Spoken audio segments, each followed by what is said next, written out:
लो भी सजनों, बेलियों, मित्रों, सहेलियों, सिस्टम ने इस शख्स के खिलाफ एक से एक केस बनाया, एक से एक खिलाड़ी मैदान में उतारा है, फिर भी ऐसा हारा है कि अब उसके पास एक ही चारा है, इस शख्स को जेल में रखने के लिए एक औरत की इद्दत का सहारा है। शर्मो हया का जनाजा उठाने लग रहे हैं, न जाने कौन सा मुआशरा बनाने लग रहे हैं, न जाने कौन सी बस्ती बसाने लग रहे हैं। सब ने बारी बारी इस मुल्क को, कौम के वकार को अपने जाती मकासद के लिए इखलाकी पस्तियों में उतारा है। ऐसा किस्मत का मारा ये मुल्क हमारा है कि 20-20 साल से अदालतों में अवाम के लाखों केसेस पेंडिंग में पड़े हैं, मगर हमारे गैरतमंद हुक्मरान अदालतों में औरतों की माहवारी के पोस्टर उठाए खड़े हैं। जी हाँ, इस केस का मरकजी मोहरा वजीर आजम जितने प्रोटोकॉल में अदालतों में नारे लगाते हुए आता है और किसी फातहे की तरह विक्ट्री का निशान बनाता है और बड़े फख्र से सीना तान के बताता है कि उसकी जो बीवी थी बदचलन थी।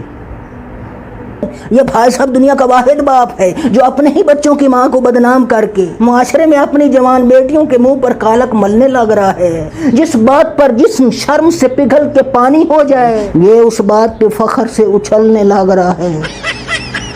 जी हाँ, इद्दत केस में सजा मुअत्तली की दरखास्तें जज साहब ने मुस्तरद कर दी हैं और केस को मजीद लटका दिया है, क्योंकि अगर सजा मुअत्तल हो जाती तो खान बाहर आ जाता और अगर खान बाहर आ जाता तो इन हुक्मरानों की आंखों के गोटे बाहर आ जाते और हजम की गई चोरी की सीटें भी बाहर आ सकती थीं। ये सब जानते हैं, जब तक खान जेल में है ये इक़्तिदार के ऐवान में है, खान बाहर आया तो ये भी इक़्तिदार के ऐवान से बाहर आ जाएंगे। मगर समझ नहीं आती कि कल अवाम 140वें नंबर की अदालतों से उम्मीद लगा के खान की रिहाई का इंतजार कर रहे थे। और सजनों, बेलियों, मित्रों, सहेलियों, दूसरी खबर ये है कि इंसाफ पसंद जजों की पगड़ियों को फुटबॉल बनाकर खेलने के लिए मैदान में उतरने वाले खिलाड़ी की अपनी नीकर उतर गई है। जी हाँ, एक गुलाम अपने आका को वफादारी दिखाते हुए इंसाफ करने वाले जजों को डराने लग रहा था, धमकाने लग रहा था, आइन और कानून को हवा में उड़ाने लग रहा था। मीडिया का घर दमाद बनकर हर रोज किसी न किसी चैनल पर बैठकर हर किसी पर गरजने और गरज कर बरसने लग रहा था। अब उसकी सारी अकड़ हवा हो गई है और हवा हो के खारिज हो गई है और जो बाकी बची थी